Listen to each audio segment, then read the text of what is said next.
ಏನಾಗುತ್ತೆ ಈಗ ನಾವು ಈಗ ಎಲ್ಲ ಬಂದಿದೆ ಅಲ್ವಾ, ಎಲ್ಲರೂ ನಿಮ್ಗೆ ವಿಟ್ನೆಸ್ ಆಗೋಂಗೆನೆ ಅಲ್ಲಿ ಜೆಸಿಬಿ ಬಿಡ್ತೀವಿ, ಕ್ಲೀನ್ ಮಾಡಿಸ್ತೀವಿ. ಎರಡೇ ತಿಂಗಳು ಏನಾಗಿದೆ ಅದು ಡ್ರೈನೇಜ್ ನೀರು ಸ್ವಲ್ಪ ಇದಾಗ್ತಾ ಇರೋದ್ರಿಂದ ಬೇಗ ಗಿಡದ ಕಟ್ಟೆಗಳು ಇದು ಮಾಡ್ತಾ ಇದಾರೆ.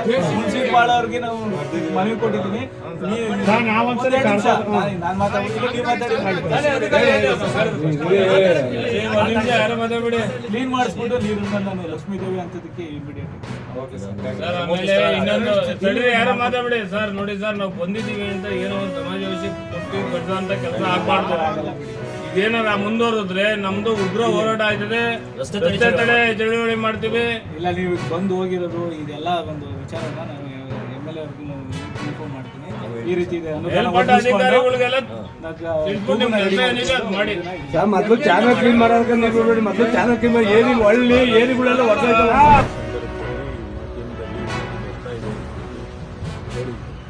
ಆಮೇಲೆ ನಮ್ಮ ಅಧಿಕಾರಿಗಳಿಗೆಲ್ಲ ಮಾತನಾಡಿಕೊಂಡು ವಿಷಯಗಳ ಮಾತು ಮಾನ್ಯ ಮುಖ್ಯಮಂತ್ರಿಗಳಿಗೆ ಮಾತನಾಡಿ, ಮುಖ್ಯಮಂತ್ರಿಗಳು ಟೂರ್ನಲ್ಲಿ ಮಾತಾಡಿ ಇದೆಲ್ಲ ಈ ರೀತಿ ಆಗಿದೆ, ತಕ್ಷಣ ನಾವು ಇದರ ಬಗ್ಗೆ ಕ್ರಮ ತಗೋಬೇಕು.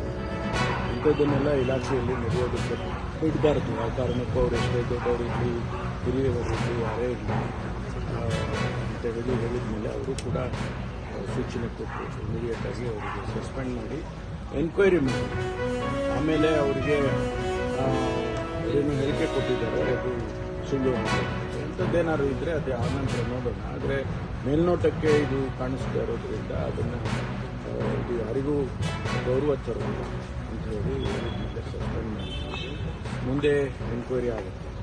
ಎನ್ಕ್ವೈರಿ ಆದಮೇಲೆ ಅದರ ಬೇರೆ ಬೇರೆ ಆಯಾಮಗಳೇನಿದೆ ಅದನ್ನೆಲ್ಲ ತಿಳ್ಕೊಂಡು ಆನಂತರ ಮುಂದಿನ ಕ್ರಮ ತಗೊಳ್ತೀವಿ. ತಮ್ಮ ಭೇಟಿಗೂ ಕೂಡ ಬಂದಿದ್ರು ಸರ್ ಅವರು ನಿನ್ನೆ ಇಲ್ಲಿ. ಅದೇ ಹೇಳಿದ್ರು,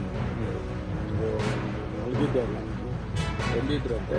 ನಾನು ನೋಡೋಕ್ಕಾಗಿಲ್ಲ, ಅಲ್ಲಿ ನೋಡ್ತಾನೂ ಇರಲಿಲ್ಲ. ಯಾಕೆಂದರೆ ಇಂಥ ಸನ್ನಿವೇಶದಲ್ಲಿ ನಾವು ಭಾಳ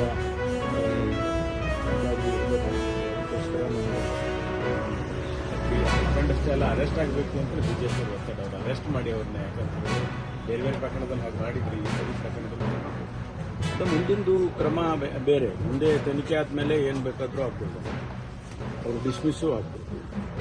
ಅದರಿಂದ ಈಗ ನಾವು ಇಮಿಡಿಯೇಟ್ ಆ್ಯಕ್ಷನ್ ತಗೊಳ್ಬೇಕು ಅಂತೇಳಿ ತಗೊಂಡಿದ್ದೇವೆ. ಅದನ್ನು ಯಾವುದೇ ಮುಲಾಜಿಲ್ಲದೆ ನಾವು ಹಿರಿಯರು, ಸೀನಿಯರ್ ಆಫೀಸರ್ ಅದೆಲ್ಲ ಏನು ನೋಡಿದೇನೆ ನಾವು ಇಮಿಡಿಯೇಟಾಗಿ ಆ್ಯಕ್ಷನ್ ತಗೊಂಡಿದ್ದೇವೆ. ಅದಾದಮೇಲೆ ತನಿಖೆಯಲ್ಲಿ ಏನು ಬರುತ್ತೆ ಅದನ್ನು ನೋಡಿಕೊಂಡು ಮುಂದಿನ ಕ್ರಮ ತಗೊಳ್ತೀವಿ. ಸಂತ್ರಸ್ತ ಯಾರು ಗೊತ್ತಾಯ್ತು ಕಂಪ್ಲೇಂಟ್ ಏನು ಈ ವಿಷಯದಲ್ಲಿ ಏನು ಬೇರೆ ಏನು ಗೊತ್ತಿಲ್ಲ. ಮೇಲ್ನೋಟಕ್ಕೆ ಈಗ ಗೊತ್ತಾಗಿರೋದಷ್ಟು ಬಿಟ್ಟರೆ ಬೇರೆ ಯಾವುದೇ ವಿಚಾರಗಳು ಅದಕ್ಕೆ ಸಂಬಂಧಪಟ್ಟಾಗಿದೆ. ಸರ್, ಇಂಥ ಘಟನೆಗಳು ಪೊಲೀಸ್ ಇಲಾಖೆಗೆ ಎಷ್ಟು ಮುಜುಗರ ತರುತ್ತೆ?